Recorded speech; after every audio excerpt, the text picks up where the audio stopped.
আসলে একদম এই 2 বছর আগের কথা একদম স্মৃতিগুলো আমার মাথার মধ্যে একদম স্মরণ হয়ে গেছে। মানে এই 2 বছর আগে যে কাহিনীগুলো ঘটেছে, আমরা যেখানে আসছিলাম, কিভাবে মানুষের যে ভিতরে ক্ষোভগুলো বিস্ফোরিত হয়েছে এখানে এসে, যাত্রাবাড়ি থেকে আমরা হেঁটে হেঁটে এই জায়গা পর্যন্ত আসছি।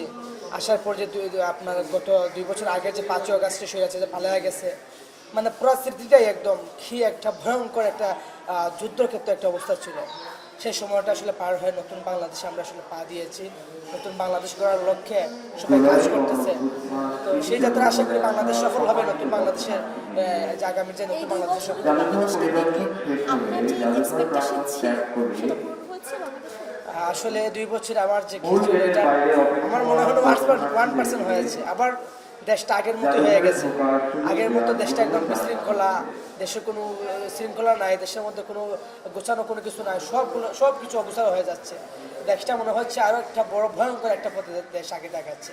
তো আসলে নিজের দেশের নাগরিক হিসাবে, এখন জুলাই যোদ্ধা হিসাবে, এই যে এতে তো মানুষ আহত হয়েছে, শহীদ হয়েছে, রক্ত দিয়েছে, আসলে সেগুলোর কোনো অর্থ হচ্ছে না এখন এসে। এই বর্তমানে এসে যেগুলো যে বর্তমান যে পরিস্থিতির উপর আমরা দাঁড়িয়ে আছি, সেটা দেখে আমার এই কথাটা মনে হচ্ছে। সেই সময় জুলাই আন্দোলনে নেমেছিলেন কেন? কি স্পিরিট কাজ করেছিল মনে? আসলে তখন তো মূল আন্দোলনটা শুরু হয়েছিল কোটা আন্দোলন থেকে। তো আমি শুরু থেকে আন্দোলনে ছিলাম। শেষ পর্যায়ে সে আন্দোলনটা আসলে কোটা ভিত্তিক থাকে নাই, এটা আসলে সারা বাংলাদেশে ছড়িয়ে ছিটিয়ে গেছে এবং সাধারণ মানুষ এই আন্দোলন যোগ দিয়েছে। এবং এই আন্দোলনের সর্বস্তরের মানুষ এবং আমি সহ সবাই যোগ দেওয়ার মূল কারণ ছিল রাজনৈতিক বড় একটা সংস্কার হবে, এই দেশের আমূল একটা পরিবর্তন হবে। এই আমূল দেশের সংস্কার এবং সব কিছু পরিবর্তন হয়, নতুন একটা বাংলাদেশ গড়ার লক্ষ্যে যে আন্দোলনটা শুরু হয়েছিল, এখন এসে আমার কাছে মনে হচ্ছে এই আন্দোলনটা আসলে এইভাবে সফল হয়নি।